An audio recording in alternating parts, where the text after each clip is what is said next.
Good evening, and once again, thank you for coming out. Welcome to the forum.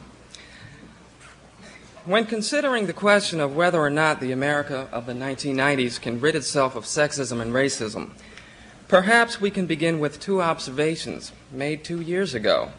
The first is by Gloria Steinem, the former editor of Ms. Magazine, who says progress in male-female equality has indeed been made.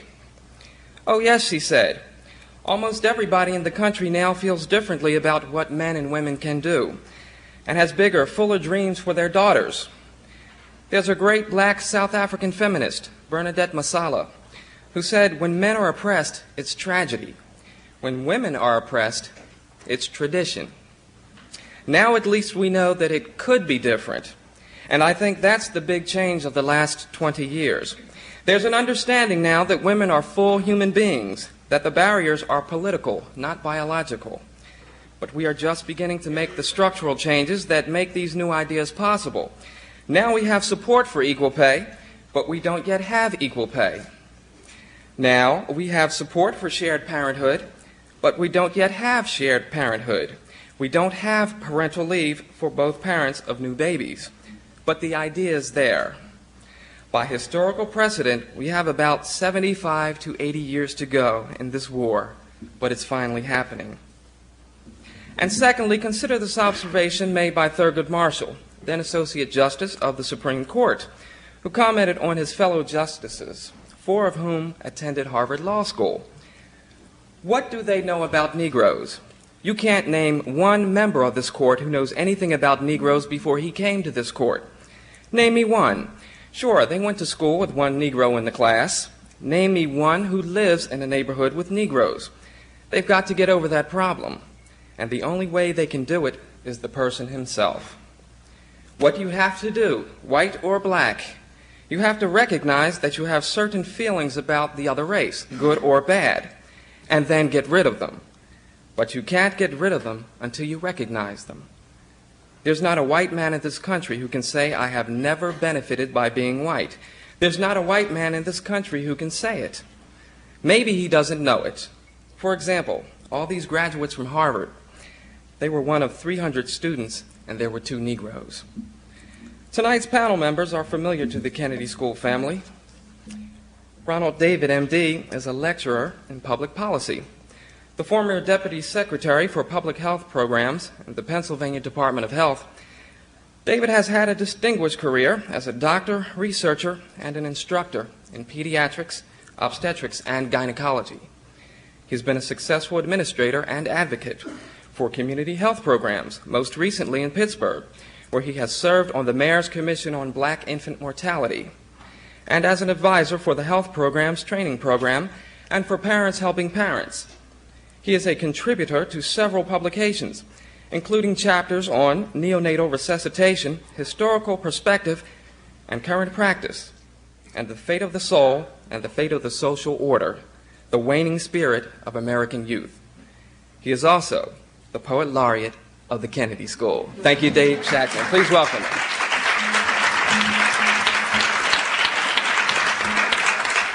I guess that title's kind of official now. Robin Ely is an assistant professor of public policy who teaches courses in organizational behavior. Her courses focus on the ways in which ethnic, racial, gender, and social class diversity affects individual, interpersonal, group dynamics. Her current research involves studies of professional women's relationships with other women and how the distribution of power and authority among men and women in organizations affects these relationships. She is also conducting research on race and gender relations in organizations. She has published several articles on this subject, as well as on the psychological processes of interviewing. She holds a PhD in organizational behavior from Yale University. Please welcome her.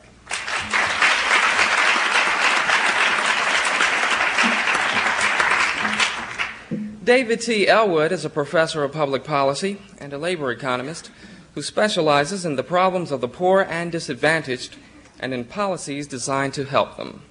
His recent work has focused on poverty, particularly among minorities and women and children in single-parent families.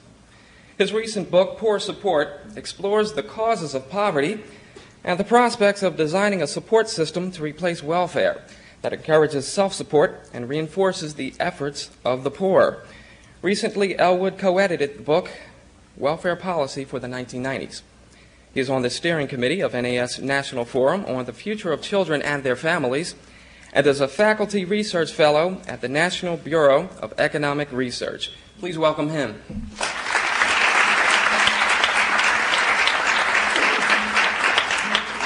And finally, Jerry Augusto. She's a mid-career student at the Kennedy School. She was born in Memphis, Tennessee, and raised in Dayton, Ohio by parents who are active in the civil rights movement. Jerry is a graduate of Howard University. For the last 16 years, she has lived in southern Africa and resides in Luanda, Angola. Over the years, her work in communications and development has been closely associated with the African liberation movements in southern Africa and with SADC, the Southern African Development Coordination Conference. She is also a very wise lady. Please welcome her.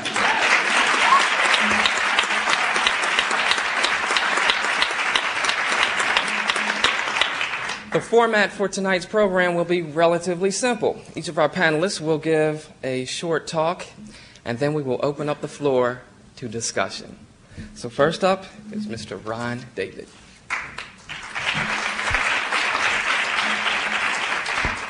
Thank you, Sid, for the kind introduction. Good evening, friends. In the early 1960s, I was a teenager growing up in New York City. The evening that the Harlem race riots erupted, I happened to be staying with my grandmother, who lives in Harlem. And at noon the following day, on my way home,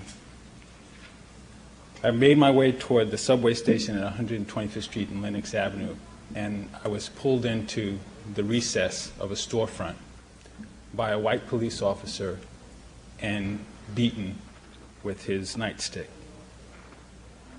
The pain, the humiliation, the hopelessness and helplessness of that experience flooded back into my life last evening. When I learned of the verdict that was returned in Los Angeles against the police officer who had brutally beaten yet another African American, I was overwhelmed.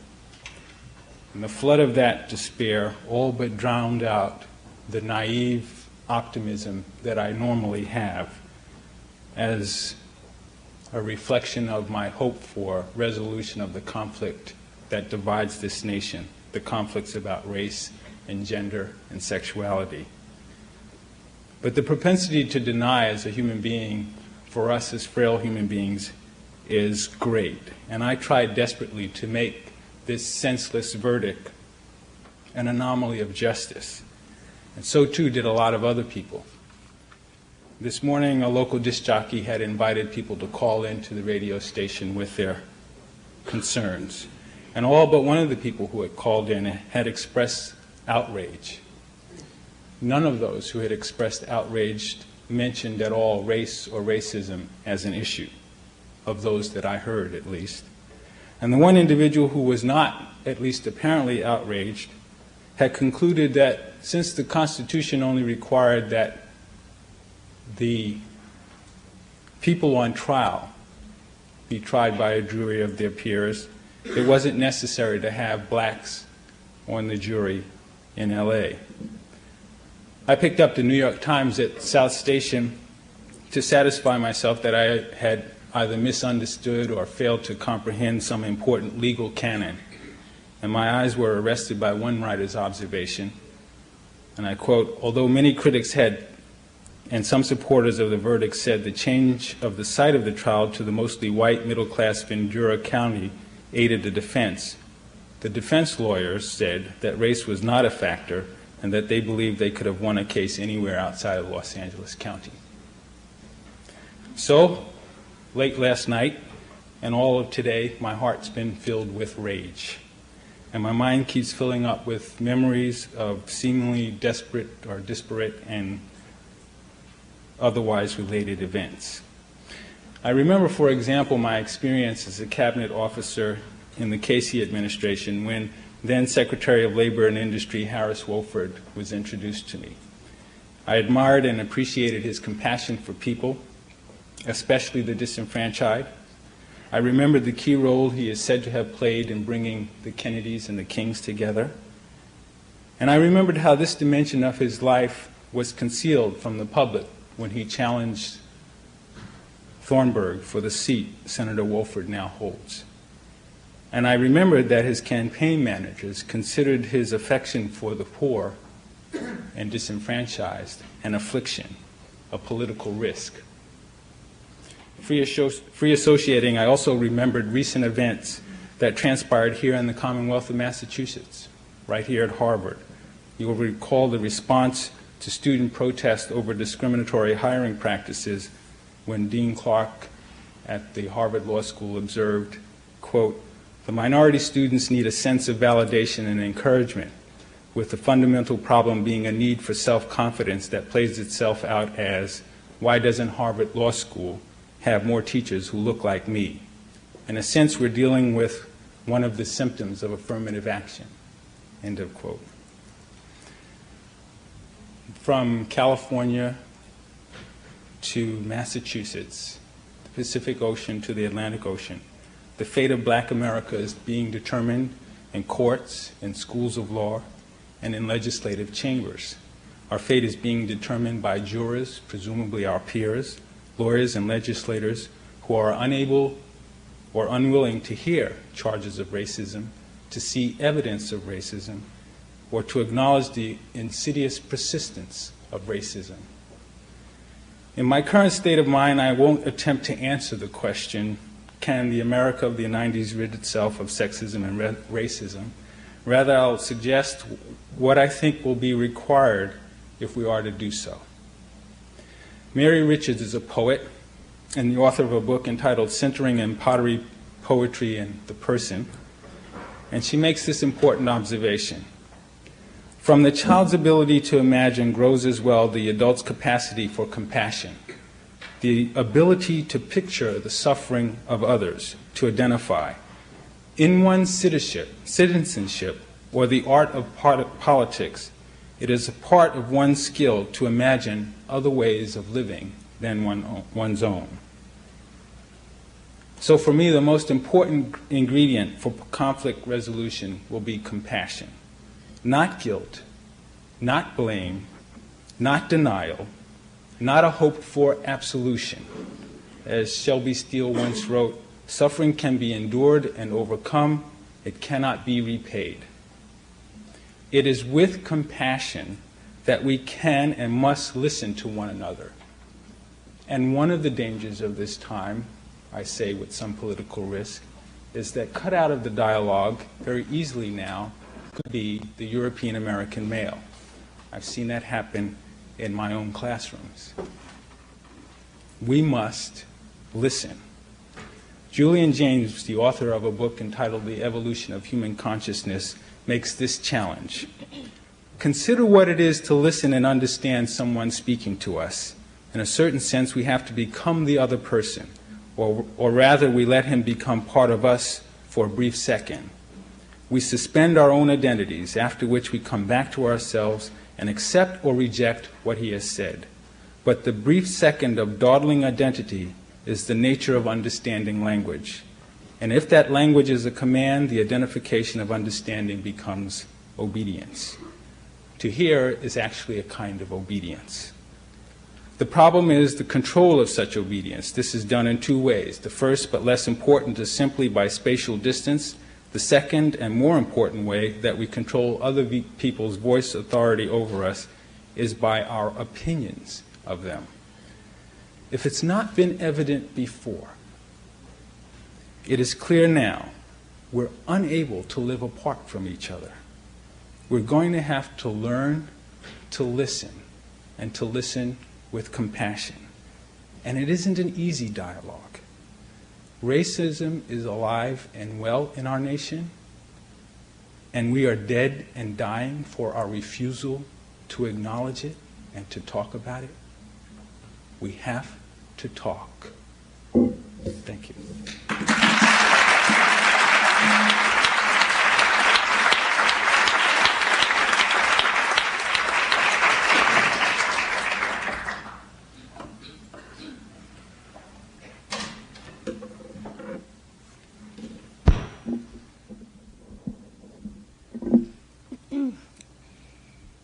Can the America of the 90s rid itself of sexism and racism? In my view, this question profoundly trivializes the extent and complexity of these structures in our society today. The structures, that is, of racism and sexism, and to these I would add heterosexism, classism, ageism, and all the other isms which are not and must not be thought of as unrelated to one another. These issues go to the very heart of the structures of power in our society. The answer to the question posed for tonight is obviously no. One could speak volumes on how these structures tyrannize, oppress, dominate, and maintain a system of violence and aggression, a system that assaults our very humanity. I've been told I have only 8 minutes to speak to these issues. I believe that the process of unpacking and dismantling these structures begins most fundamentally by reclaiming experience. And in order to do that, let me take at least some of these 8 minutes to speak to my own experience. At the heart of the problem, in my view, is that we are a society of individuals who are totally and profoundly out of touch with human experience. Václav Havel, in an enormously important statement in the New York Times a few weeks ago on the challenges we face in the practice of politics today, makes precisely this argument. In our technocratic, utilitarian approach to politics, we've become so linked to the cult of objectivity and statistical average as to have virtually annulled human experience. We are out of touch with our own subjectivity and have sacrificed that in favor of some cognitive, intellectualized, stylized overlay on that experience. Hence, we not only act like our experience doesn't matter, we have built up a powerful set of social defenses in the organizations and institutions of our culture which keep us out of touch with that experience. Instead, we are obsessed with saying the right thing, developing an intellectual framework that seems fair and just, espousing theories and proclamations of commitment to this or that.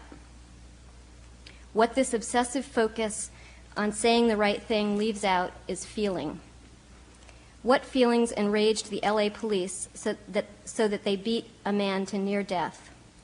What feelings do we have, white people, black people, brown people, when we read of the not guilty verdict and the ensuing riots in the paper this morning? Anger, humiliation, fear, vulnerability, despair, guilt. What in God's name are we supposed to do with these feelings? I think currently what we do in organizational contexts is we bury them, and we organize, understand, and structure our work in such a way that permits, indeed encourages us to bury them. But we can't really bury them, and yet we can't really express them. We can't tolerate our own feelings, and we certainly can't tolerate other people's. Instead, we learn that managing diversity is learning to be sensitive, a code word for, as far as I can tell, use the most up-to-date terminology or else. I would much rather be called a girl by a colleague if this is what truly expresses that person's image of me, and then be able to engage this person in a dialogue where I am able to express the damage I feel is done to me and to my capacity to engage in our joint endeavor by that image. Yes, by the word too, but by the image that this person has of me, whether or not he learns to use the word woman next time instead of girl. I need him to stop and really examine honestly what his image of me is, what investment he might have in maintaining that image. And when I point this out to him, I don't need him to feel guilty about it. I don't want him to feel guilty about it. I want him to move beyond the guilt and get to the fear of what that guilty knowledge says about him. And beyond this, to the feelings of vulnerability that generally lie beneath fear, and to the recognition that his behavior toward and feelings about me are at least partly shaped by his need to defend himself against his own vulnerability, the threat I pose as a reminder to him that he is where he is, at least partly because of ill-gotten advantage, and that on some level he feels grateful for that. Because the guilt and the fear beneath it exert a pressure to escape the guilt-inducing situation, rather than a pressure to deal with the situation head-on. And by this I mean transforming fear for the self to genuine concern for our shared humanity. Otherwise, we see escapist policies that focus on righting past wrongs. Such policies have the effect of transforming whites, men, straight people, upper-middle-class people, educationally privileged people, from victimizers to patronizers, keeping oppressed groups where they've always been, dependent on their oppressors and the systems that maintain their oppression. In this, I am speaking to myself as well as to this male colleague. I'm speaking to myself as a white person, as a straight person, as an educationally privileged person from a middle-class background. But what advice do I have to myself as a woman, the victim of sexism? I have to stop my complicity in sexism. I have to find my voice. I have to stop internalizing sexist attitudes, stop believing, as I partly do, that maybe I am just a girl in a woman's body. And I need a place to express the anger and humiliation I feel when I become just a girl, either in other people's eyes or in my own. And I need to be able to channel that anger and humiliation into something productive. To this end, we need legitimacy, a place, a forum, a language for connecting to these aspects of our very human experiences. We need to be able to talk to each other about them. We need to experience and express our anger, our despair. We need to be tolerant of these feelings in ourselves and in others, regardless of whether we be on the oppressed or oppressor side, and we are or have been, each of us, in some dimension of our human experience, past or present, on each side of these experiences. It is only in recognizing these parts of ourselves that we can find real empathy with the other, not a patronizing attitude toward the other born of our guilt, not a wallowing in our own victimization, but a recognition of the humanity in each of us, without which we will continue to oppress, commit violence against, insult, and otherwise damage one another. As white people, as men, as straight people, we need to recognize that the race, gender, sexual identity issue resides not only in people of color, in women, in gay, lesbian, and bisexual people, but in all of us. This means not waiting for a black person to educate us about race, to tell us how we oppress, not waiting for a woman to point out and determine and judge what is sexist, not wondering if anyone in the room is gay or lesbian or bisexual so that he or she can speak to the damage done by a comment, a policy, a process. We all have a race, we all have a gender, we all have a sexual identity, and we all need to take responsibility for understanding our part in, our investment in, each of the oppressive dynamics that exists around us. We can't rise above these aspects of our identities. We can't exist outside of them. We can't exist independent of them. We must acknowledge them, embrace them, examine them, and above all, think critically about them. Thank you.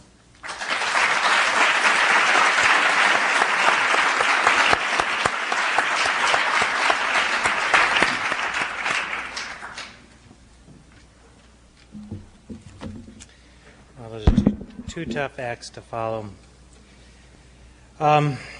I've been trying all day to think of something uplifting, and I haven't done very well. I'm just really profoundly discouraged, and I'm a profoundly optimistic person. And I'm discouraged not just because of the events of the last 24 hours, that was sort of the frosting on the cake for me, but or even the Anita Hill or the Stewart cases or anything else. It's, of course, because those are, of course, just symptomatic of something much more serious that's just with us so profoundly every day. It's about presidential elections that seem increasingly stereotypical. My field is poverty and welfare, and the way in which welfare recipients are being portrayed this time has led me to the point today where I was called by a Wall Street Journal reporter, and they said, well, don't you want welfare to be talked about more in this election? Isn't poverty central? And I said, I hope it isn't discussed. It's a remarkable statement for someone whose whole life has been built around thinking about that, but the stereotypes, the sound bites The poor, the disenfranchised don't fare well in that world. I don't think it's not by accident that Willie Horton's the image that we remember most from an election a couple of years, the past presidential election. Maybe the welfare recipient will be it here. I'm also discouraged because of how hard it feels even in a class on poverty with a group of self-selected students. I teach a class on poverty here. To even get to the first base where people begin to understand what each other are saying, much less come to some common understandings or new directions. Make a little more progress each year maybe, but it's a long, hard haul, and both on an intellectual level and an emotional level and every other level, it's hard to share, hard to understand, hard to hear.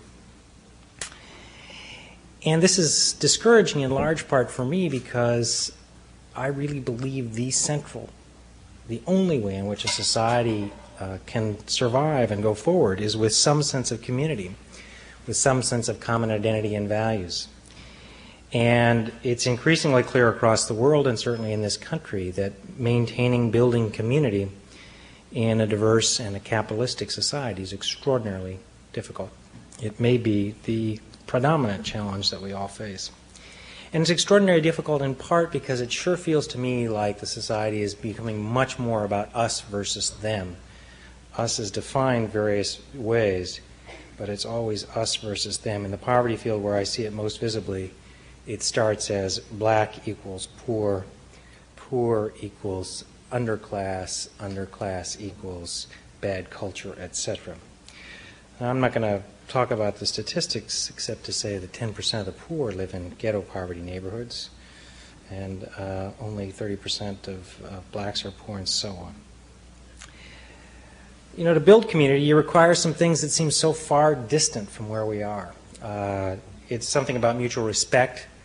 It's about actual even admiration. It's about listening, as Robin and Ron have talked about goodwill and so on. It's not, by the way, about homogeneity. Then it's a lot easier, I suppose, if you have a society of very homogeneous folks. It's not necessarily about integration or anything else. It's about empathy.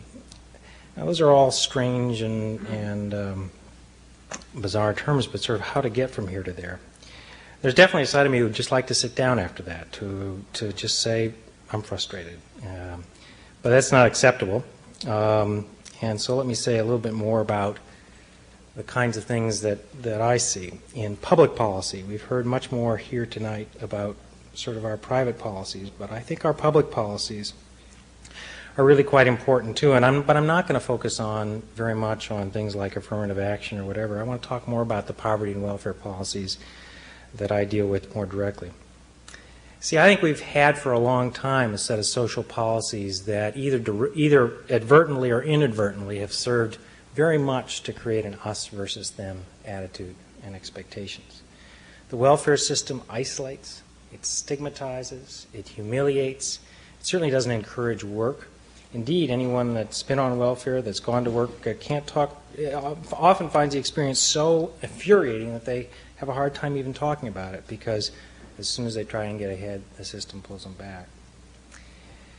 We haven't dealt with the race issues there. We haven't dealt with them anywhere. But when we talk about welfare, it's our new code word for disenfranchised, black, whatever, dangerous, whatever it is. Now, how do we proceed? I think there's two different directions we can go, and there's no reason we shouldn't work them simultaneously. One direction, and the direction that I find works most effectively in a political context, and I deal with many different political contexts, is to think about more universal policies. Policies that are not explicitly targeted on particular groups or subgroups very much. These are things like programs to help people who are working, to make work pay. There's no good reason, there's no conceivable reason why we should have health care denied only to a group of people that are working and not making much money. Social insurance kinds of policies, more universal policies, they tend to make us think of each other in a more common way, rather than highly targeted, means-tested welfare policies. It means that things like, you hear people talk about welfare in the same breath that the president is forced to sign an expansion of the unemployment insurance system. He can say welfare is destroying the country. So I think we can think about alternatives to welfare in terms of more social insurance programs, things that are around child support enforcement and insurance I've talked about elsewhere, and I won't say much more here. More things like children's allowances, things that tend to focus us together. But in the end, will they really fundamentally solve the kinds of things we struggle with here? And I think no. I think it would be helpful, but I think no. And I think there's several reasons why it's hard to see how to get from here to there, and one of them has to do with the economy. The economy just couldn't be in a worse place. Currently, white male high school graduates aged 25 to 34 earn less than they did in 1960, adjusted for inflation. White male high school graduates, 25 to 34. You can imagine where everyone else fits underneath that. People who are struggling to survive and get ahead, and people who are doing worse than their parents did, are rarely very empathetic, very sympathetic, and they're looking for scapegoats and looking for people to blame. Furthermore, we add on top of this a situation where the only growth we've seen in the economy has gone to the top 1%. 60% of the growth has been to the top 1% in the last decade or so. Again, where can we find empathy, respect, and so on? It's very easy for me to see because I feel it. Why would anyone want to be part of this community? What's there? How do you build it? I don't have very many easy answers. I think some of the answer clearly has been in the, I think actually affirmative action has done an enormous amount of good in a lot of respects, and I think that without it, the gains would vanish quickly. But I think for the poor, for the disenfranchised and so forth, we got to keep thinking, we got to keep working on it, and this place ought to be much more centrally involved because diverse societies is what we have to all struggle with. I'm not going to give you any easy answers. I can see sort of some hope on some areas.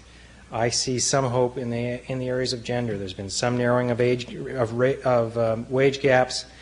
I can see a political climate beginning to change, perhaps in part a response to this sort of outrageous activities in the Congress, but it's still a long way off. With racial issues, I really think we need to work harder. So with that rather discouraging discussion, let me just say this. I do believe we can change. I do believe that things like more universal social policies can help us come closer together. But I also think this group, the Kennedy School, all of you, and the world it's going to be a long, hard haul. And exactly how we do it and how we move forward is what I'm hoping to hear from all of you tonight, as well as from other panelists. Thank you very much.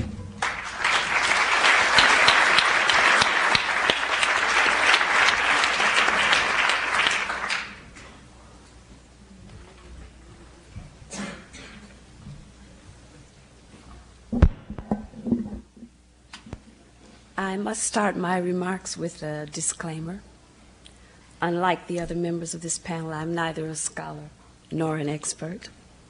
I've spent most of my adult life in activism, first in the African American communities in the United States where I lived, and later working with black people struggling to build new nations in a part of the world where apartheid was, among other things, a U.S.-backed foreign policy of war and sabotage.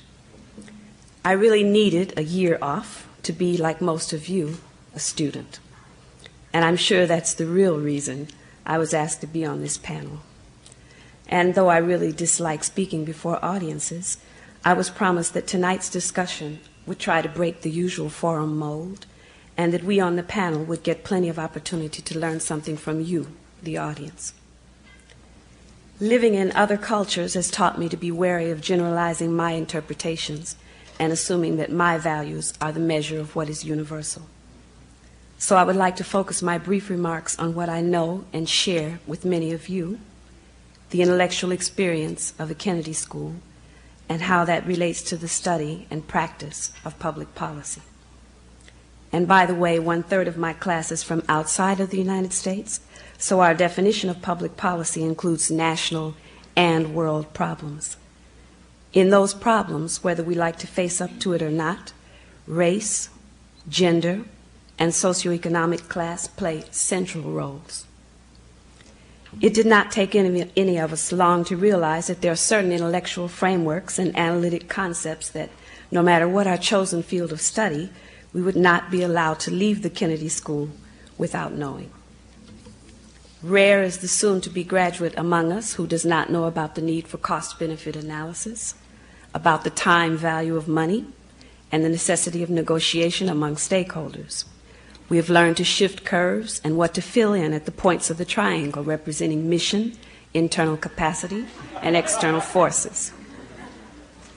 But I would like to suggest that something has been forgotten in the required analytical toolbox, something that I find appropriate to note the day after the 4 policemen in Los Angeles were acquitted of beating Rodney King, even though we saw it on TV, something appropriate to bring up on Holocaust Day, something needed by all those who will manage Workforce 2000 in America. The deliberately heightened ability, indeed the imperative, to be receptive to other signals from the environment. The public policy analyst, the public decision maker who listens to the same people, those just like himself from his own identity group, who cannot hear the signals given off by others, who cannot recognize that other peoples have an internal dynamic, a history, a culture, and aspirations of their own, will always fail to come up with sustainable solutions. He, and I use this pronoun purposefully, will always be surprised by current events. Indeed, he could not see or hear those who would have told him differently.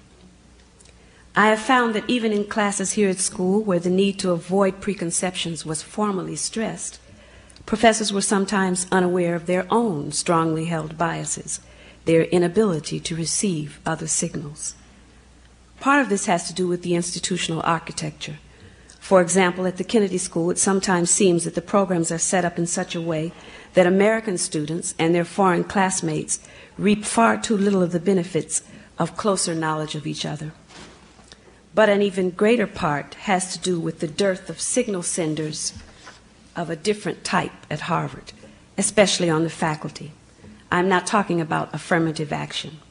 I'm talking about the intellectual imperative of including African Americans, Hispanics, Asian Americans, and women on the faculty, and in the shaping of the analytic frameworks the school teaches, because that is the prime way to increase receptivity to signals which must be a part of the analysis and the making of public policy. There is something far more important than condemning the criminal actions of individuals whose job, after all, is to defend an established social order, or the self-destructive frustration of those raised in it. And that is understanding the roots of that social order and never underestimating the devastating legacy of past social orders that create a dysfunctional now. The legacies are still with us, and any public policy to overcome them needs to be attuned to some different signals. Before I close, Sid reminded me to answer the central question: can America in the 1990s overcome racism and sexism? I'm sorry to say that personally, I see no signals of the former happening by the year 2000, and the jury has to stay out throughout the decade on the latter. Thank you.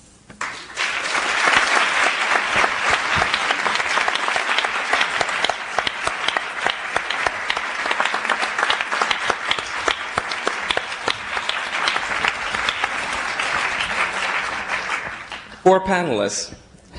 I guess I can suffice it to say that we've got 4 no answers. Okay. I think you've got 4 answers, which is no. Well, we've got, okay. We've got microphones, we've got one up here, and if you want to ask a question from the floor, just raise your hand, I'll come over to you. I'd like to know, why can't we talk to each other?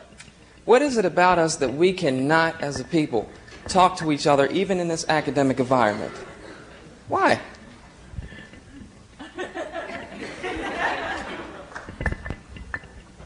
Share with you one potential answer. It's the notion I tried to share with a class module I recently conducted on health crisis in poor and disenfranchised communities.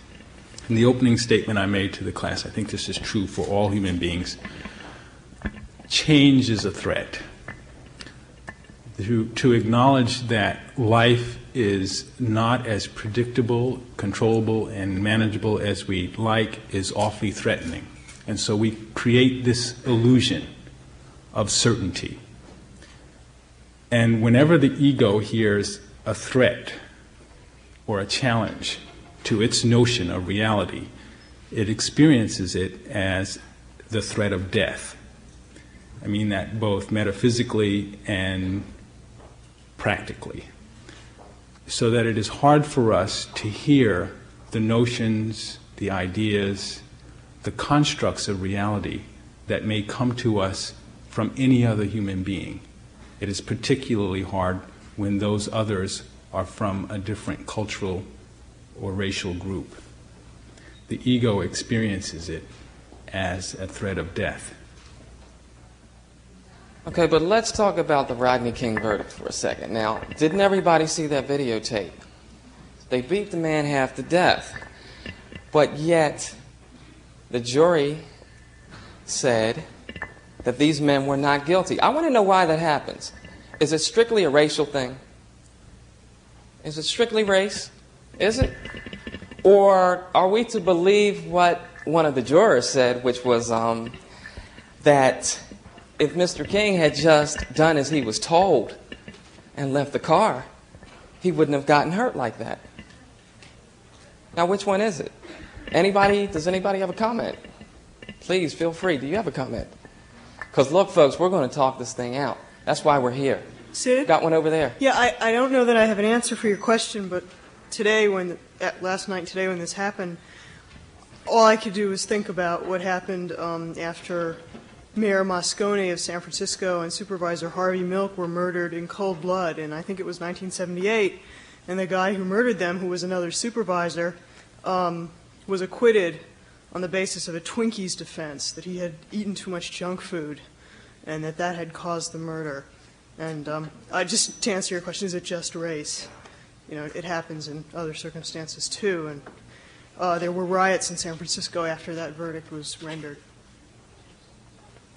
Does anybody in here just think that we just cannot get along as people? We just can't get along? Are we better off now racially than we were, say, 25 years ago? Or are we worse? David? Oh, I'm going to give a professorial answer. There's good things and there's bad things. There are some good things. I mean, when you look at, we take 20 years, we take 30 years, there's no question that there's been an emergence of African-American middle class, that there's been some narrowing of wage gaps. There's certainly been a narrowing in the last decade of the gaps between men and women in terms of earnings, although they're still very, very large. Certainly the most overt forms of racism and so forth, I suppose, are less prevalent. But to answer the other question, I think Rodney King is very clear. It's about fear and it's about race. It's about being in a small white suburb and being fearful of black people coming into your neighborhood somehow. So what was the message of that verdict? Oh, the message was exactly what is profoundly discouraging. It's the message that there is no empathy there. There's just fear. And what was the message to people of color with that verdict? Oh, well, I mean, I am not a person of color, so I will not speak for people of color. But I'll tell you the message to me. The message to me was that people of color are not treated with respect and dignity, and are not treated as equal people. That was the message for me. Hey. Yeah, come on, stand up. Yeah. I think the answer to your question is, of course, it's race, but it's even worse than just saying it's race. I think we haven't had a national speech by a president on race relations since 1968. Haven't had a national speech on urban affairs since 1966. It's interesting that you picked 25 years ago. I think things have been frozen for 25 years almost exactly, since 1968. I think the nation made a decision to stop moving ahead. I think for a while there was a sustained consensus on moving ahead and bridging communities. And I think that's stopped, and I think things have polarized and atomized since then. And I think institutions like the police department are set up to keep that going. Police don't get involved with communities. They go out, they don't know anybody. I mean, I think to most policemen, black faces mean disorder and crime. And they don't know who to cooperate with. They don't know who to beat the hell out of. So as soon as they get insecure, you get violence. I think our institutions are set up to keep communities apart, and they've been that way since the late 60s. Are there similarities between the struggle for civil rights for women and the struggle for civil rights for people of color?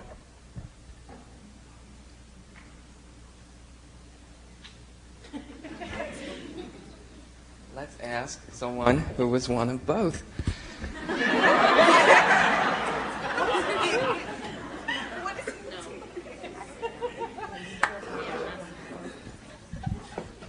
How do I do it? Let's talk. Just It's on? No. Okay. A couple of times since I've been here at school, I've been up to the yard to talk to a class that's run by, I think it was Julian Bond, but other people in the faculty at the yard were assisting him. The class was on the Southern Civil Rights Movement. And one of the things that always came out of the discussion, most of the people who were taking this class are undergraduates, they're really young kids, black and white, is that in the United States, at least in this century, all of the struggles that take place around people who are oppressed or exploited are essentially children of the civil rights movement, because the language, the style of protest, the way of organizing learned much, or drew much on what the courageous black people who started the civil rights movement did. So in that sense, what did you ask me? I can't remember. How is your struggle different from Robin's?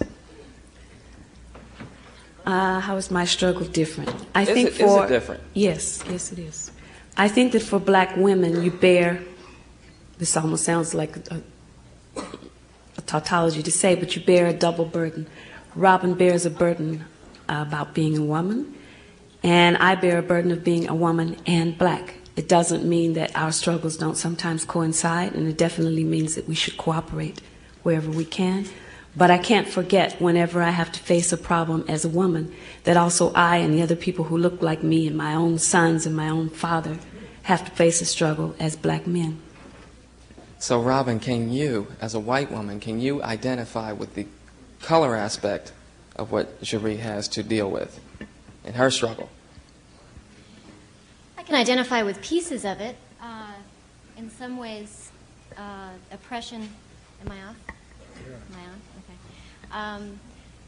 I think that oppression, no matter what group you're in, experiencing it in some ways is a shared experience. But at the same time, I wouldn't. I think that the sexism that Cherie experiences is different from the sexism that I experience. Am I going on and off, or it just sounds like... I don't know. How are we doing up there? On and off? Okay. It's very distracting. I think that we experience different forms of sexism, especially in relation to white men and to men of color. I think that, for example, the form of sexism that I experience in relation to white men has a lot to do with the fact that I'm seen as a potential sexual partner for white men in a way that, and a potential mother of his children. And he identifies with me in some ways in the way he identifies with his mother. So that the sexism takes on a more intimate kind of form. I think that for women of color, the sexism that they experience in relation to white men is very different because they aren't seen that way. I think that in many ways, women of color are rejected by white men and have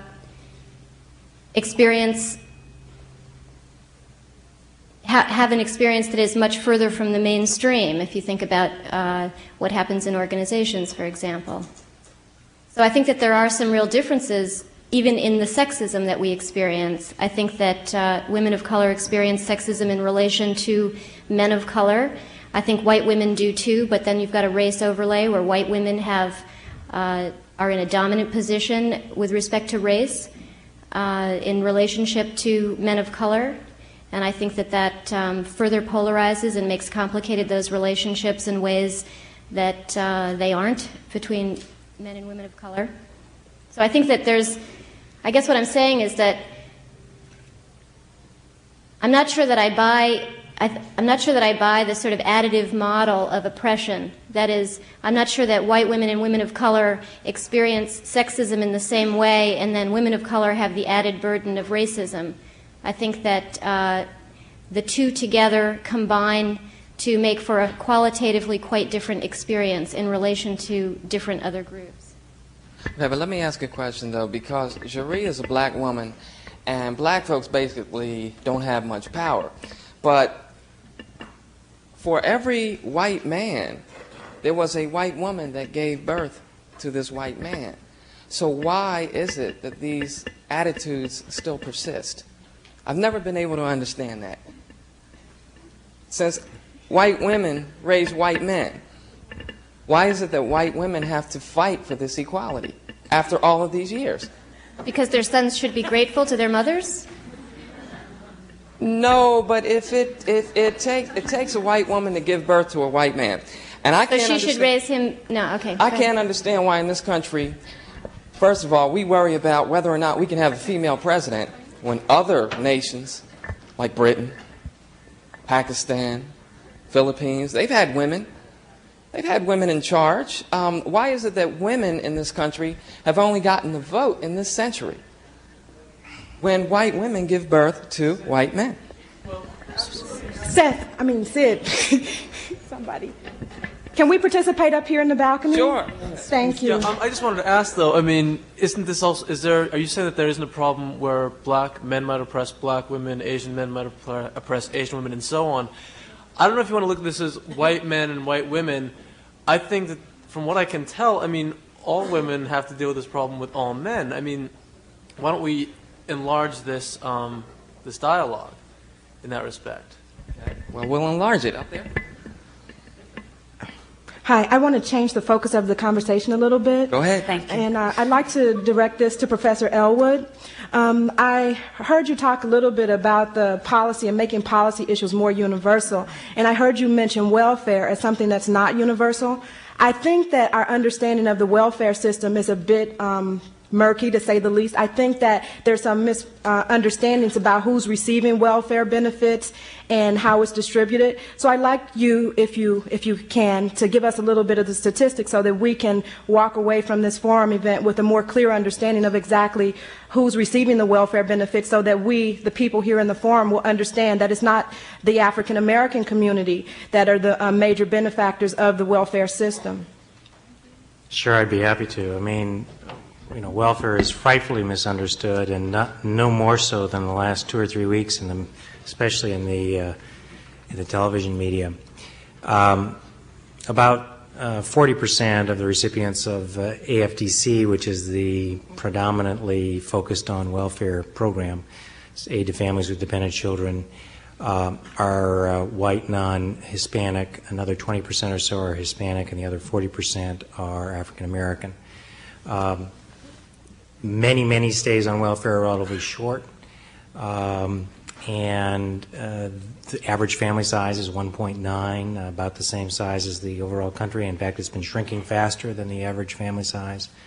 Certainly these policies that are talked about of limiting benefits to the third child and so forth maybe affect 5 or 6% of welfare recipients. So that's not the right focus. But let me say a word about welfare, but I don't really want to get too preoccupied with it. I still think I spent a lot of my life trying to convince people that they misunderstand welfare with no very real effect. And I think predominantly welfare still has become such a lightning rod and so misunderstood, but it also fundamentally doesn't help people help themselves. It fundamentally does not provide the kind of support that makes it possible for people to find a real alternative, to really have some concrete capacity to move forward and not to be middle class even, but even just to get above poverty. And I think it really, what's striking to me is when I talk about welfare, if I go, in a public forum, whatever, I don't get a single friendly question or friendly phone call. And everyone hates the welfare system, not just its conservatives, its liberals, and the people that hate the most are the people that use it, the people that have to deal with the kind of oppression and regimentation and so forth that's there. And again, I think partly it's because it's targeted not by race, certainly, but it's targeted narrowly by income and family status, so that what we end up doing is saying to a single parent, you are responsible for everything. You've got to nurture your child, you've got to protect your child, you've got to raise your child, you've got to provide income to that child. And that's very much to ask in a society that doesn't even make it possible for one full-time worker to support a family of three.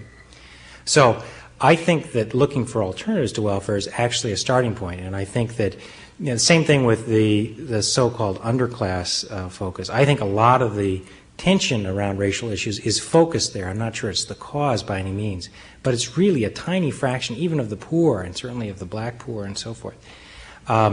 And it really contributes, though, to this impression that there's this bizarre, dangerous group of people. And instead, I think it's what happens when you find that work doesn't pay, when the only real alternative is welfare, when there really aren't very many options.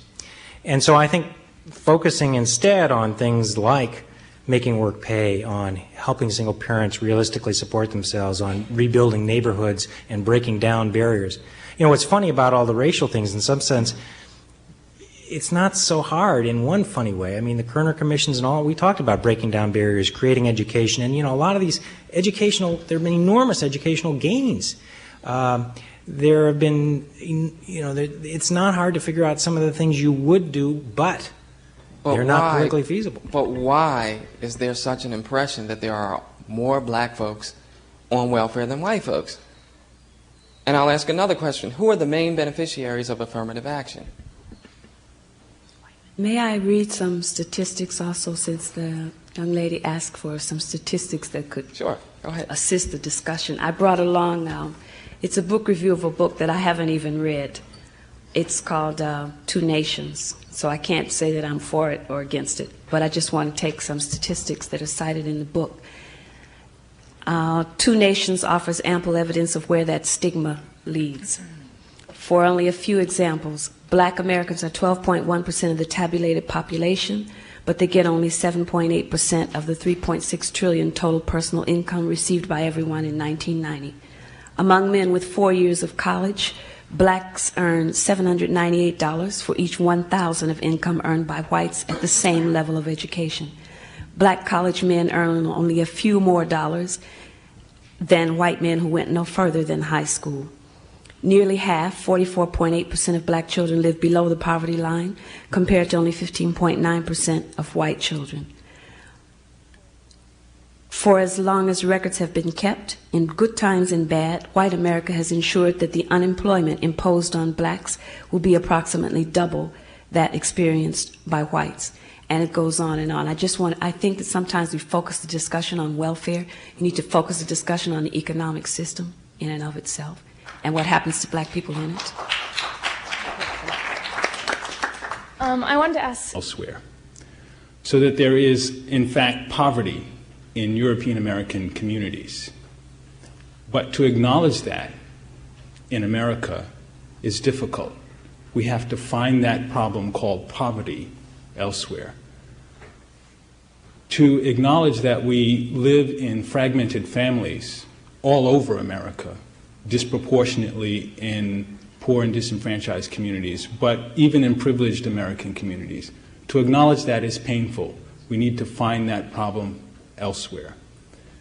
To discover that black children are killing each other with handguns is easy to define that problem in our community as evidence of moral depravity. But when you look at an expose like they recently had on 60 Minutes about the same phenomena in rural communities, young white children picking up loaded guns and pointing it at each other and killing each other, we look at that as a public health hazard where we need to teach parents how to handle guns safely in the home. Nobody's asking the question about both these groups of children, why there's a need to have handguns and why they're picking it up and pointing it at each other. We need to split off and project those aspects of ourselves that are uncomfortable to deal with. What we learned as a team here from Harvard going to South Africa to share with our South African colleagues about teaching public policy and the use of the case method in the classroom, we tried to identify for them all of the obstacles that stand in the way of active participation in the classroom: race, gender, sexual orientation, class consciousness, that stop people from participating or being allowed to participate in the discussion. It was easier for us to see in that classroom dynamic across the Atlanta this phenomena than it was for us to recognize the same phenomena in our own classrooms here. It's splitting off and projecting. It is easier to acknowledge that this problem of beating, this savagery that we attribute to Rodney King, is in Rodney King and not the police officers. Hi. Oh, okay. I'm mad. I don't know if I'm the only one here that is, but I am. And I know Harvard students aren't supposed to be that way because we're educated to think in terms of margins and organizational triangles, but I'm mad tonight. And let me be patient with me so I can get my words together here because I'm a little nervous. I'm mad because I feel like if a hunter came up to me tomorrow and asked me what season it was, I couldn't say deer season, I couldn't say duck season, I'd have to say black man season, because it doesn't seem that there are any measurable sanctions being placed upon people that take their aggression out upon black men. And that upsets me very much. I'm upset because there seems to be no haven, no safe haven for black men where they can go where their person isn't threatened in some way or fashion. Now, I remember when okay, so tell me what you think the message is. Wait. Let me finish it. I'm going to finish this one. Go ahead. I'm going to have to finish this one. I can't cut this one off. I'm sorry, brother. I can't cut this one off. Go ahead. I'm particularly upset because there have been very few meaningful solutions that have been offered to problems such as these. There's been a lot of discussion around the issues of racism, affirmative action, so on, the other isms included, and very little has been done. A lot of these discussions occur in places like Harvard, where we invoke, statistics, economics, organizational triangles, and we tend to discount the human factor that's involved in all of this. And I think that's what concerns me the most, is that we, as Robin said a minute ago, we don't consider the human element as much as we do the statistical measures of that element. And what I want to talk about now is, at the Kennedy School, which is dedicated to the study of public policy and is supposed to deal with these issues, what forum exists to deal with these? I understand that we need to talk about it. We need to deal with the issues. However, I think back to my own 2 years here, my second year here, and the discussions around race have occurred usually outside the classroom. When they have occurred in the classroom, the discussions have been extremely antiseptic and have not dealt with the issues at their base ugliness, in their true form. We've talked about them in terms of specific cases, but we have not dealt with the issues in the aggregate. And I think that the classes that do deal with the issue in the aggregate are classes that are unfortunately composed of people who self-select. And many of the people at the school never get to have meaningful discussions about racism. And what really perturbs me is I live in Roxbury, and I've invited some people out to my house, various times to go to Bob's the Chef. I don't know if you guys go to Bob's the Chef. Very good restaurant. But what I have noticed over and over and over again is these people, though they say they're committed to the problems in the public sector, are scared to come to Roxbury, basically because of the stereotypes that are projected in the media. And if these are the types of ideas that people are going to leave the Kennedy School possessing and use those ideas to then influence public policy, I'm concerned again. And I'm upset again that in terms of the next 10 years, the next 20 years, the next 30 years, nothing is going to change. And what I want to ask actually now is, I'm coming with it. It's coming. What I want to ask now is, since that forum exists only for people who self-select, would the faculty on the panel support something in the curriculum that would actually make these sorts of discussions a basic part of the MPP curriculum, not just certain classes, but cases, many cases, that dealt with racism in the MPP curriculum?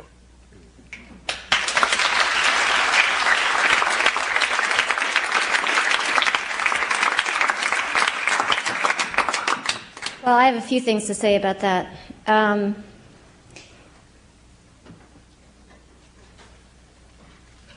Ron and I, in the fall semester, offered a course on group behavior and the politics of diversity, which essentially was an opportunity for students to engage in some of the kind of learning that both he and I and others of us have been calling for in our individual presentations. And it was disturbing to have only 17 students sign up for the class. And then Ron and I were sitting in my office planning one of the classes, and Sue Williamson came by and asked if we would be willing to spend an afternoon with some students who had come to her and asked if she could get some faculty together to provide some training and some structured discussion time on a Saturday afternoon. And we said no, because it seemed as though what we were being asked to do was not only take several days to plan this and then a Saturday to do it, but to allow people to believe that these issues could be dealt with in an afternoon. That we had planned a course and offered a course for a whole semester that very few students decided to take. And I'd be interested actually in hearing why students don't take the course. But our guess about it is that it's partly because it's being taught experientially, which is an opportunity for people to really personally engage in these issues and to try to get some experience and learn some things about and gain some skills for having the kinds of conversations that we've been calling for. That can't happen in an afternoon. And I'm dismayed that there seems to be such an interest in the topic and yet very little commitment in terms of time being spent actually doing the work that needs to be done. As far as requiring students to engage in this kind of learning, I can speak a little bit to that from my experience at the School of Organization and Management at Yale, where until recent changes in the administration essentially abolished this kind of work. But for about 10 years in the core curriculum for the MPPM, the Masters in Public and Private Management, which is sort of a cross between an MPP and an MBA, had a required course called Individual and Group Behavior, after which, in fact, Ron's and my course is much designed. It was an experiential course, and it dealt for several weeks with issues of race and gender and other management issues in an experiential context. And as I said, was a required course. There were some real pros and cons to having the course required. The pros are that everybody has to be exposed to some of these ideas and is essentially forced to work in a group and attempt to work through some of the issues that inevitably arise around these topics. The disadvantage is that there's so much resistance in the classroom because people haven't chosen to take the course, that as an instructor in the course, you end up spending an awful lot of time dealing with that resistance in a way that isn't very productive, especially for students who, while probably resistant, are at least willing to attempt to engage the material. I mean, some people say, well, resistance is good and it's important to work against the resistance. We get tons of resistance in our elective course. We don't need to make it mandatory to create resistance. But when you get the resistance from students who really have no interest in being there and no commitment to working in this way, it really creates a situation for the rest of the class that's very difficult to work in. So I think that there are pros and cons to making this course required. I think that it would, if we were to do that at the Kennedy School, we would certainly have to expand the faculty to include more of us who are trained to teach these kinds of courses, and perhaps we could deal with the problem of students who really are committed and really do get engaged we could provide some advanced courses or more, elective courses after that. But I think there are some real pros and cons to it, I guess. I'm not sure where I come down on it. Can I respond to that? Oh, go ahead. I have a slightly different point of view, and I tried to express it when I made my remarks in the beginning. I think that certain concepts for analysis should form part of anybody's intellectual baggage. I think that someone who passes through a school like this, whose central focus is public policy, needs to have issues about race, gender, and class taught in almost any class that the person would take. I understand the need for special classes to focus in a more developed way in terms of curriculum, etc., on particular issues. But I don't think, and I was really serious, we get an analytical toolbox when we leave this school, and I think part of the analytical toolbox has to be that receptivity to other signals that I was talking about. I think it's something that's supposed to be built into the intellectual baggage that the school gives. I think it's something that not just professors who are more sensitive and more aware, like Robin or like Ron, should have to do. I think that all of the professors who teach courses that have to do with economics and politics and sociology, first they need that kind of training themselves. Maybe you give it over the summer, I don't know what. I think that the whole case program needs to be reviewed for inclusion in almost any course of those types of issues in the course. And that's besides having it as a special thing that people who self-select would want to take. But I'm serious in saying I think it's part of the intellectual baggage that a Kennedy School student should take away from the school.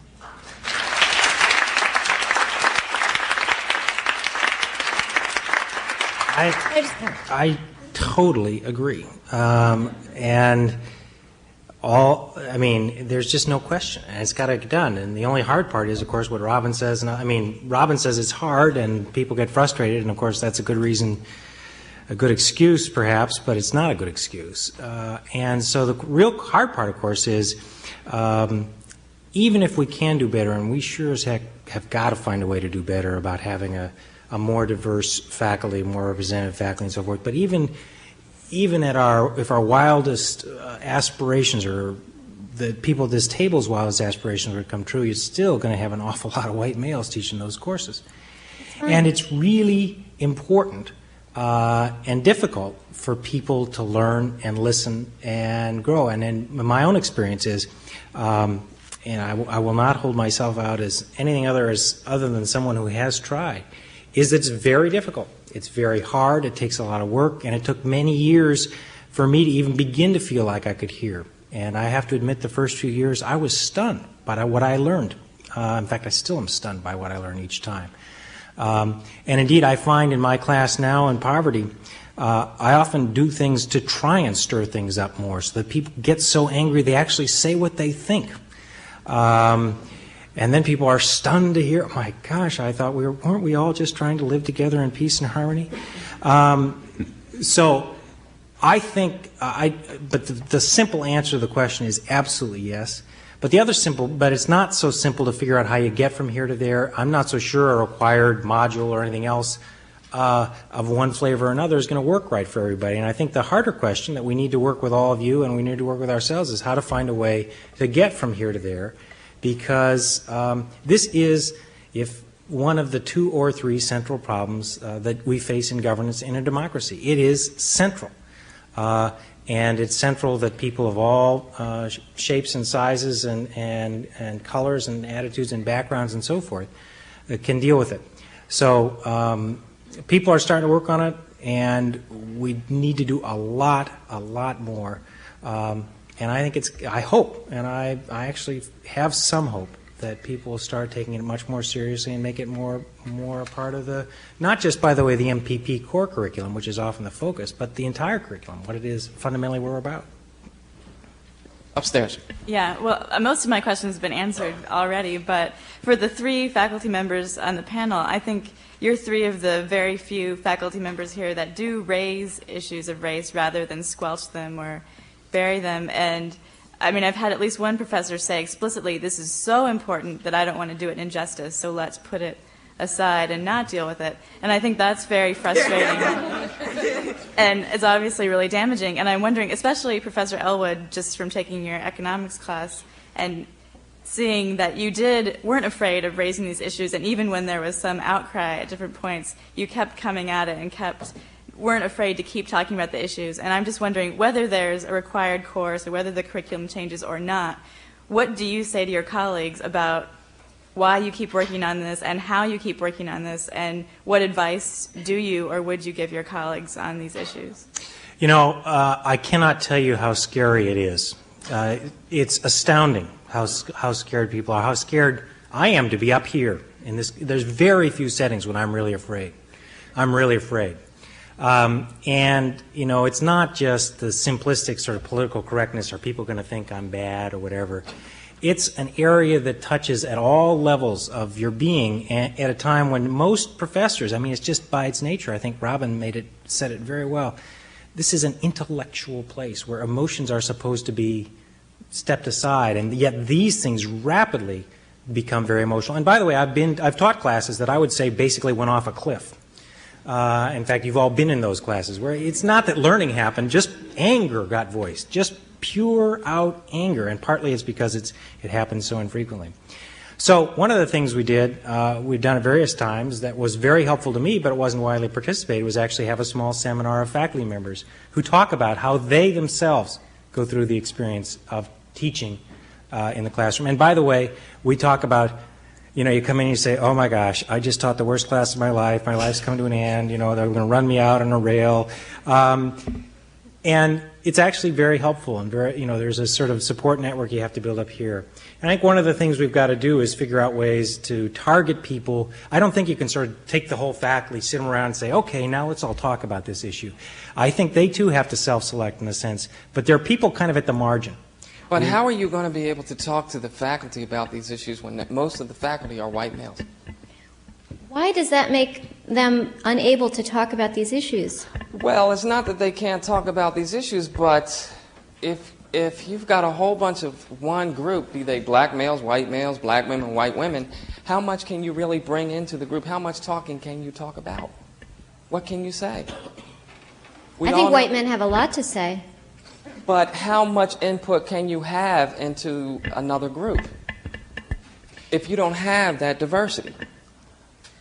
I think what you're suggesting is that it's not possible for a white male to teach women or students of color about these issues. I'm not suggesting that at all. It's just that we are here, and a lot of times you do not find on certain issues in certain classes, you don't find it. And if you had a person of color or a woman teaching, you would get another viewpoint. Not necessarily. Well, maybe not. But, I mean, listen, the point, I think what Robin's saying is, it's really hard, okay, and let's not pretend that just adding a few more people of X, Y, and Z to the faculty is going to solve it. The fact of the matter is, it is a hard problem. But there are actually people that care. There's a lot of goodwill still in the society and the school and so forth, and yet there's also a lot of fear. The same fear that we see throughout by the way, the same fear many of you experience in the classroom about speaking out on these issues is a fear that's reflected much higher up. And I think part of what we have to do is find a way to make it a little safer, to be a little more audacious.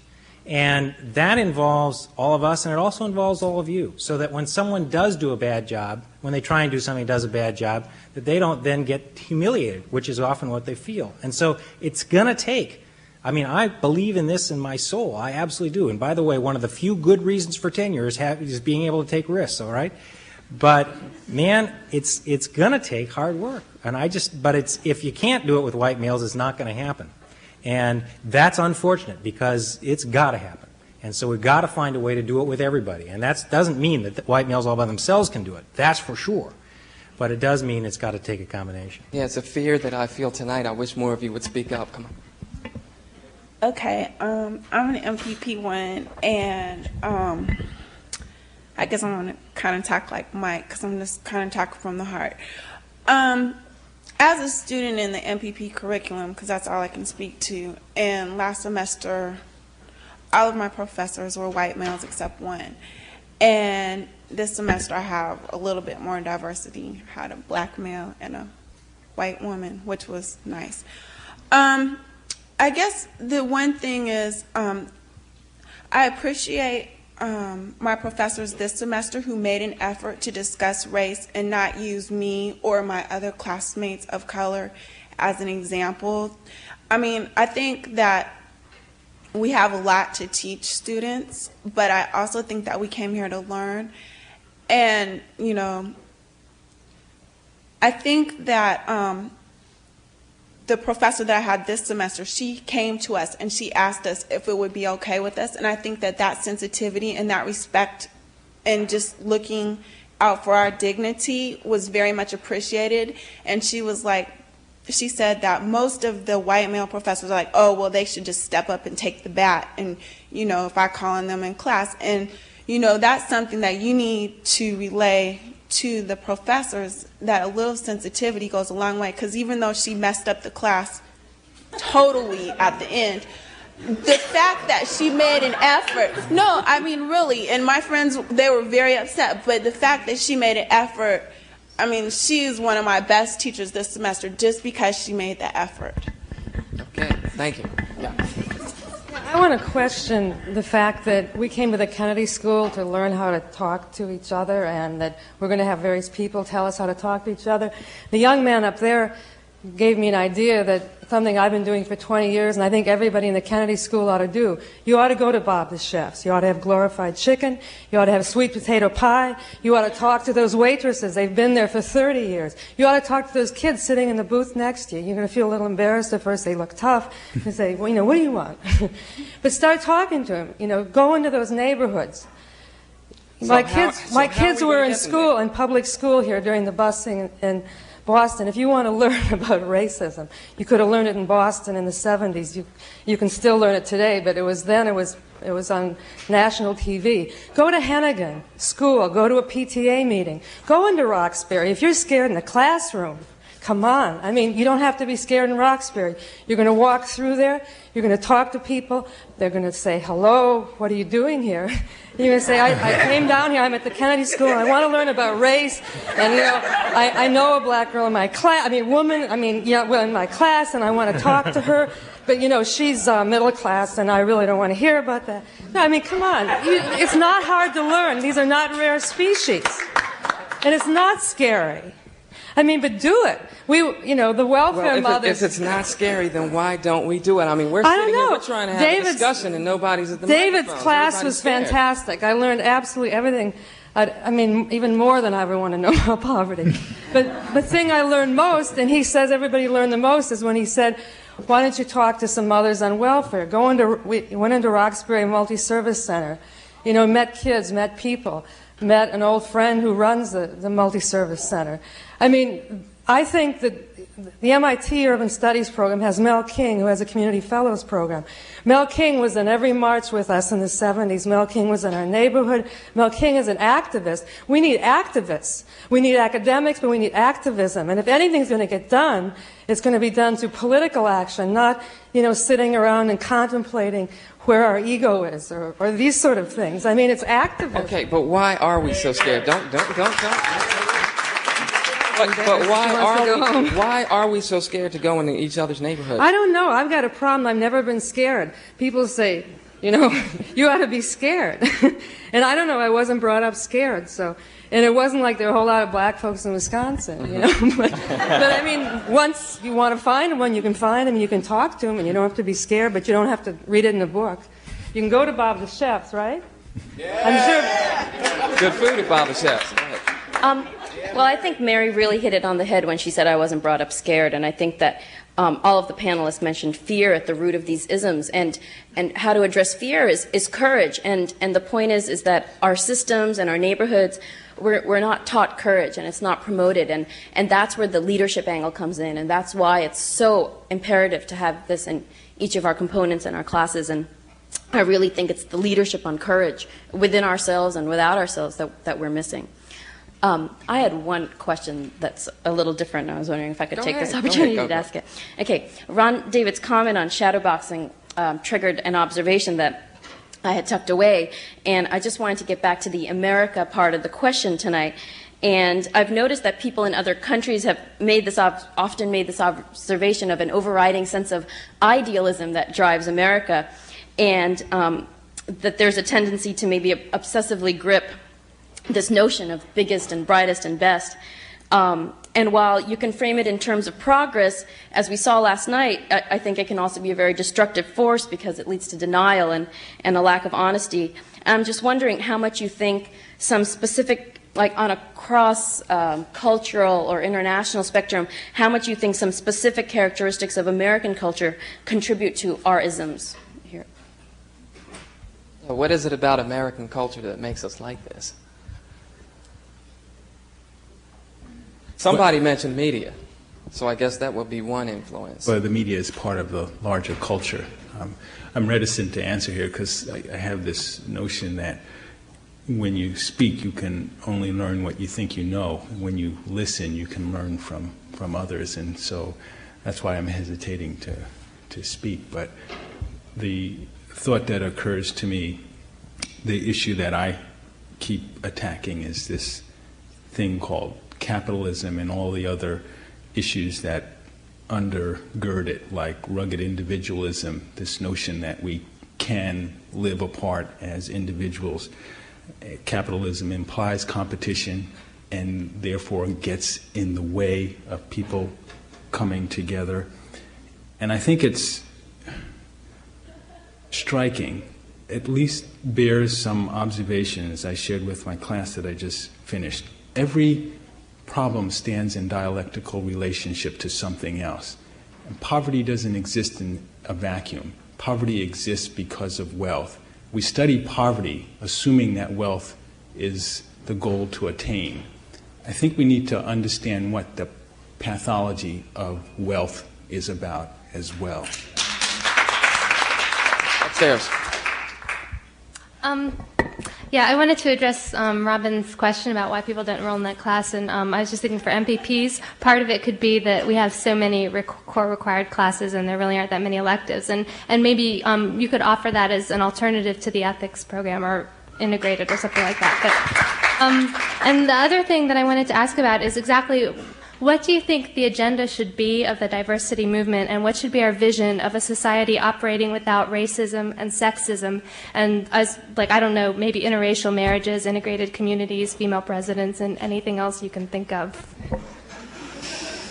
It's a tall order there.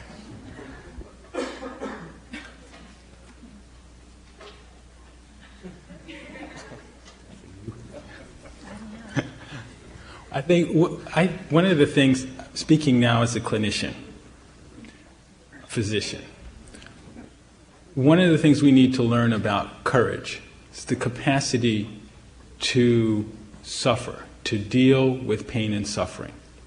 That pain and suffering, much of it, as we live in our nation, is caused unnecessarily, but there is an aspect of pain and suffering that is inevitable in human life. And we keep trying to escape that with drugs. Part of the reason why healthcare costs keep spiraling upwards, and I'm absolutely convinced that we will never be able to control it no matter how efficient we get with the healthcare system, is because we have this irrational desire for total freedom from pain and discomfort, and we want immortality. And we're willing to pay anything for that. And one of the things we need to learn is courage to suffer and to sustain some pain and to try to grow from that pain. And if we can learn that, then we can engage in almost any conversation with each other. Upstairs. First, a clarification of my earlier remarks. Some people came up to me afterwards and said, who was Harvey Milk? Harvey Milk was the first gay supervisor in San Francisco, and Dan White was an anti-gay opponent of his. And so I was referring to this anti-gay murder that occurred in '78 and trying to relate it to what happened yesterday in L.A. But more importantly, Sid, you said before something about what would a room full of white males possibly have to talk about. I'm one of the lucky 17 who took Professor David's and Professor Ely's course last semester. I might also add that I'm an MPP who chose to allocate one of my precious electives to this endeavor. And I mean lucky. It was a great course. But I think the class that made the greatest impression on many of us was the class in which we discussed the experience of dominance. I think the stereotype is that these classes are most productive when we all sit around, we talk about what it's like to be oppressed, either as women or as African Americans or as gay people. But in fact, it was the class, at least for me, on what it was like to be dominant in this culture, either as a white person or a male or as a straight person. We learned so much from that class. So this sort of stereotype, that a room full of white men would have nothing to talk about. I think a room full of white men would have a lot to learn by being forced, or rather invited or engaged, to discuss what it means to be a white male in this culture. I think that can be very threatening, but it can also be extremely productive. Now, that I can understand. I didn't mean this. If anybody got that impression, please don't get that impression. But I just mean it would be analogous to a group of men of any color sitting in a room and talking about what it would be like to have a baby. Oh, okay. It just can't happen because men can't have babies. See, I think that there are ways for all of us to connect to certain aspects of each other's experience that derives from our different identities. As I said before, I think that there is something shared about the experience of oppression. I don't think that it is completely shared.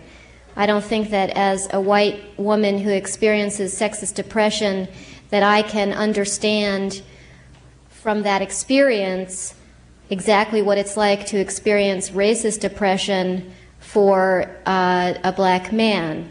However, I do think that there are certain aspects of those experiences that we share and that it's extremely important for us to connect on. I also think it's very important that we recognize that there are pieces of those experiences that we don't share.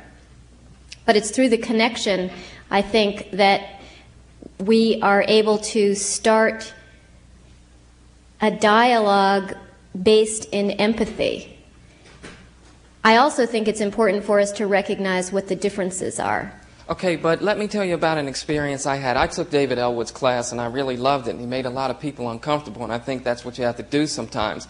But I had a classmate who was a white male, and I sat down with him, and I told him, I asked him, did he understand that we live in a culture that was based on a British European culture?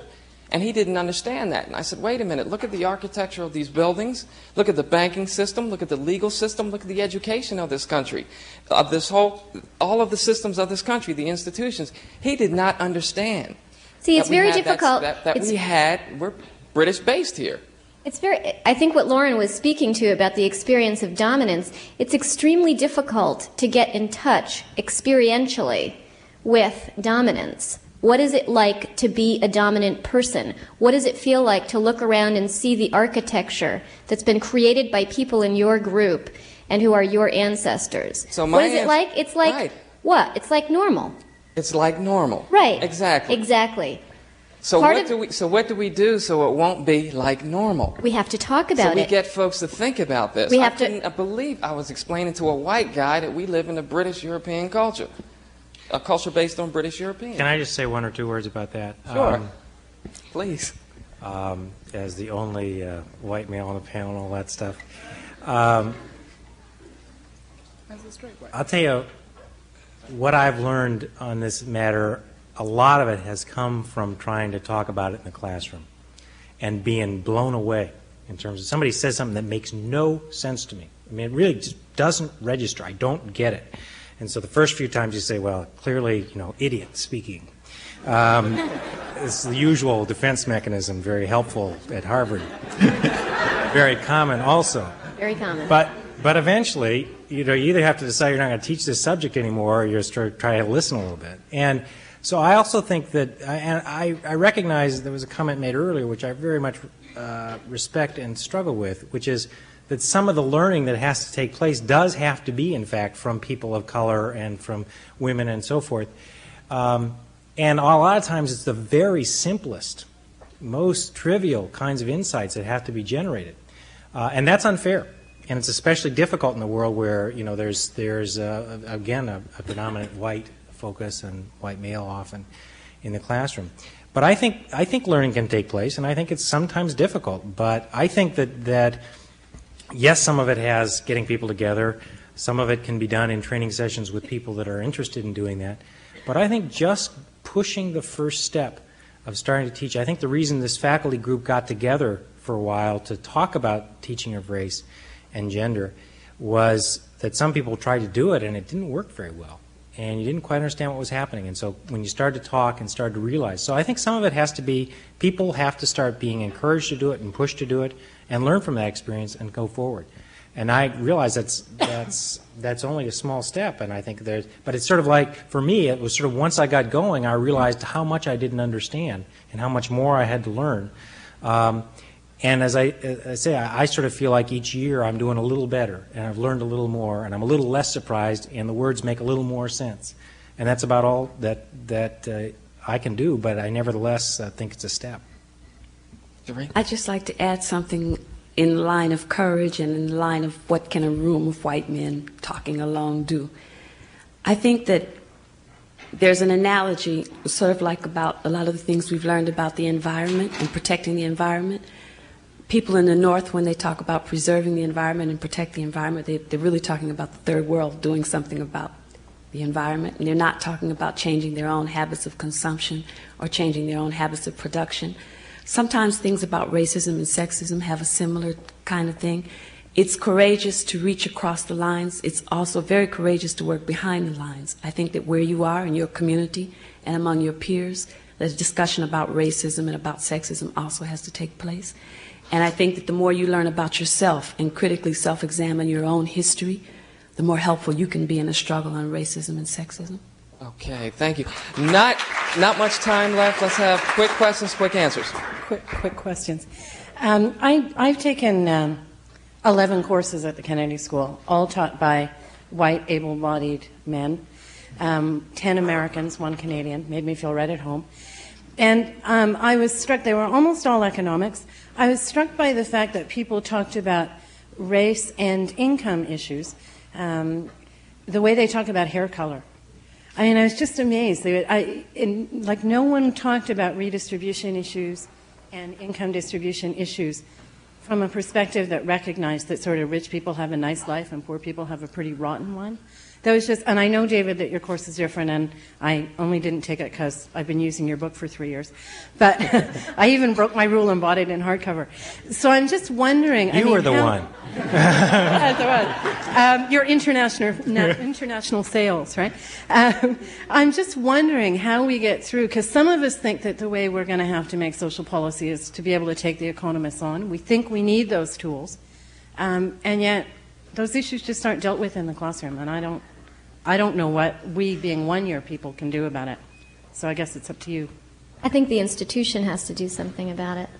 The institution really needs to provide support, time. Hey, there's somebody up here. Don't you dare. Yo. Yes. Yes. I heard a voice. Come on, real quick. At the risk of finding something optimistic to say. That's all right. Go ahead. Another white male. I'm sorry to interrupt. But at the risk of finding something optimistic out of much of the despair that we're all feeling today, it seems to me important to note that whenever there are really very difficult and traumatic public events, such as the battering that Anita Hill took during the Thomas confirmation hearings, there are sometimes positive results. So that Carol Moseley Brown in Illinois sent Alan Dixon packing, and Yackel in Pennsylvania is halfway down the road of holding Arlen Specter accountable for his behavior, and that we can't overlook some of the positives that come out of extremely traumatizing situations. And even with respect to the Rodney King verdict, there seems to me almost a spectacular irony, since we were talking about comparing 30 years ago versus today. That 30 years ago on national television, people were watching black people in the South being fire-hosed and attacked by dogs. One of the positive results of which, was the galvanizing effect it had on the civil rights movement and on the white community to examine its own values. And although I'm as unhappy as anybody here with what happened with the Rodney King verdict, I'm wondering if we can't even find some positive seed out of that with respect to the re-examination that it is forcing on the predominantly white society, which might have excused the beating by saying, I would never have engaged in something like that, but can far less easily excuse the jury verdict, since we all saw what happened and can't reconcile that a predominantly white jury would have rewritten reality as the rest of the country saw it. So for whatever it's worth, I offer at least a couple of strands of optimism in what is admittedly a relatively pessimistic time. That's a good question. Anybody care to address that? I don't want to dash optimism, but I fear the reaction may be more the one we heard earlier, which is, see, now that they're rioting, this is exactly what I was afraid of. There are animals out there, and Rodney King's an animal. Just look at his criminal record. I mean, for goodness sake, if he'd only just behaved, got what it was coming to him. On the other hand, I do think, there's reasons for some, there are some basis for optimism in the sense that, you think about the history of African Americans in this country, been around, 350 years, something like that. Slavery, most of that period, and then institutional slavery until 10 or 20 years ago, and then even now, of course, large persistence. So maybe at one level that's success, and another 6,000 years will really be there. But the reason I express some discouragement is indeed partly just the very experience of being in the classroom here, of finding how very difficult it is for a bunch of self-selected people who really care.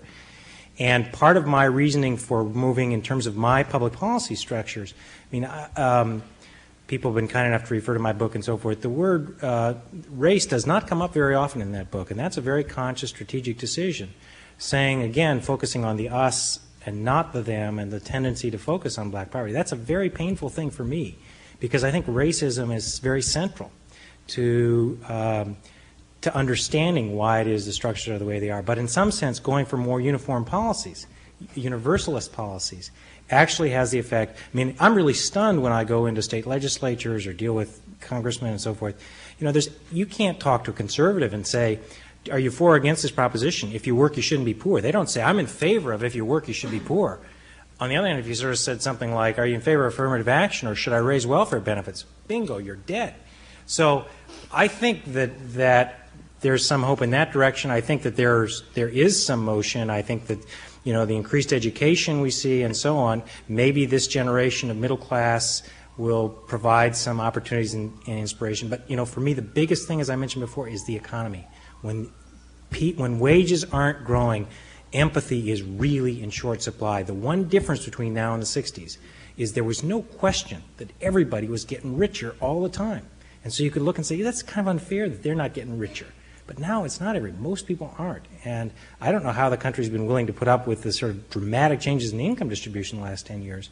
But if they are, we're a long way away from being empathy for people that are most disenfranchised. So I'm not trying to be, I can find optimism on most days. Today's just not a good one. We're just about out of time. I'll top. This is just a comment to Professor Elwood's comment about the willingness to speak up, and I guess I'm going to, you can almost hear everyone in the room saying, oh, the Latin fag is now going to speak, and the chit is now moving over, because all of us in fact do have chits when we enter into a classroom. And if you are a person of color or a woman or a gay or lesbian person, you are allotted a certain number of chits of when you can speak about a certain issue. And over the course of my time here at the Kennedy School, I believe I've expelled all of them and have no more, but I'm going to speak anyway. What I have found is that even in this discussion, Lauren, for instance, has talked about how a gay supervisor was killed in San Francisco and there was rioting, and how analogous this is to the Rodney King incident, and no one has addressed that. It's sort of like a by thing. Each and every day, for instance, I can relate to Michael's comment about open season on black men, because it's today open season on gay and lesbian people. And no one so much as bats an eye. 2 gay men get killed in Dallas. The judge says, oh, well, you just killed a homo. Literally, that's in the decision. No one does anything. South Boston has a huge parade where gays and lesbians are just going down the street with their little parade, and people are, throwing the bird and spitting at them, doing stuff like that. No one does anything. These sorts of things happen every day, and I'm really, really disturbed at the fact that communities of color cannot embrace the notion that homophobia is one of those isms, I guess, that needs to be addressed just like racism and sexism. And I'm really dismayed at the unwillingness to address that issue here, with the exception of, I guess, Robin, because these things are a reality for people. And I would be really scared if people would leave the Kennedy School and had no clue about who gay or lesbian people were or the issues that pertain to the gay and lesbian community. For instance, I went to a bureaucrat's ball with a male date, and this was a scandal. I mean, my date, who was built like a house, was scared of people because he said the entire night people were staring at him and how bizarre it felt. I guess... Is there a difference in these struggles? No, there isn't. That's my point. No, I'm asking the panel.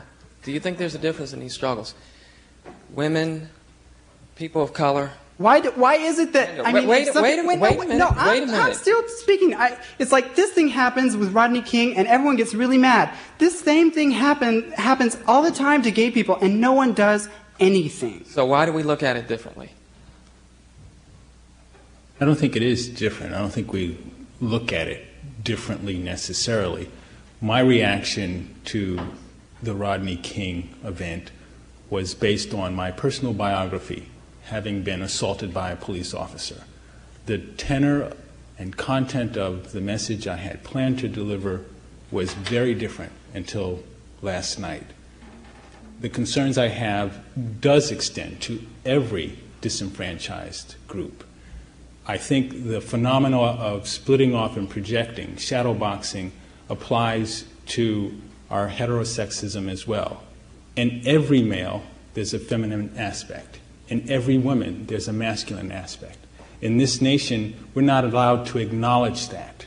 We need to split off and project as males, as macho men, that aspect of ourselves that we are least comfortable with. And the result is, Mark, you get it. It's not a different phenomena. I spoke to the experience that I had as a youngster growing up in America as it was echoed in this verdict relative to Rodney King. That's not to deny your experience. It is to amplify the experience as I held it. Thank you. Can I just make a comment Sure. about that? Several times over the course of the evening, you've asked this same question about differences, and it's starting to concern me a little bit and reminds me of a dynamic that I see every year in the course that I teach, which, like David, is, I think, in teaching that course is where I've learned most of what I know about these dynamics. But a couple of years ago, students called this dynamic the Oppression Olympics. And every year there is a competition in the class for most oppressed status. It is one of the most destructive dynamics that we see in the class, and I am afraid that the questions that you're asking about this lead to a support for that kind of dynamic, that it leads people into a discussion about which group is more oppressed in their lives. And I don't think that that's really a productive place to be. I think that it's true that some people experience more oppression than other people as a result of different groups that they're members of, but I don't find that to be a productive conversation to have. Can I comment on that? Because actually that's not how I heard the question. Although I acknowledge this dynamic happens all the time, and it's very destructive. I think I heard the question saying we're oppressed too, as opposed to we're more oppressed. No, and I was actually talking about these Sid's questions. question. Okay, fine. Yeah. I'm sorry, I didn't mean to. But, I mean, I think a lot of what you say is right. And I think that people don't, in general, are not as aware, don't focus on it, and I think I myself am guilty of that. And I'm sure, these sort of long, detailed explanations. I mean, I lived for a year in San Francisco in the Castro district, and So have some familiarity with the from experientially, but not in the way that I think I have. It's not the issue that we discussed directly involving poverty and that sort of thing. So I actually feel pretty confident that I'm not probably very sensitive about those issues, and it's something to work on. We're out of time, unfortunately, because usually what happens when we get into these kind of discussions, people begin to raise their hands after an hour, and they really want to contribute, but we're out of time. I'd like to thank the panelists, and I hope you thank them for me.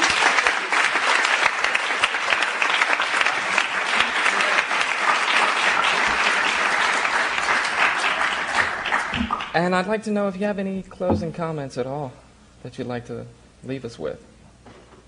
Well, I don't think that we can get into a contest about who's been oppressed more, men, women, black folks, gay folks, Hispanics, whatever.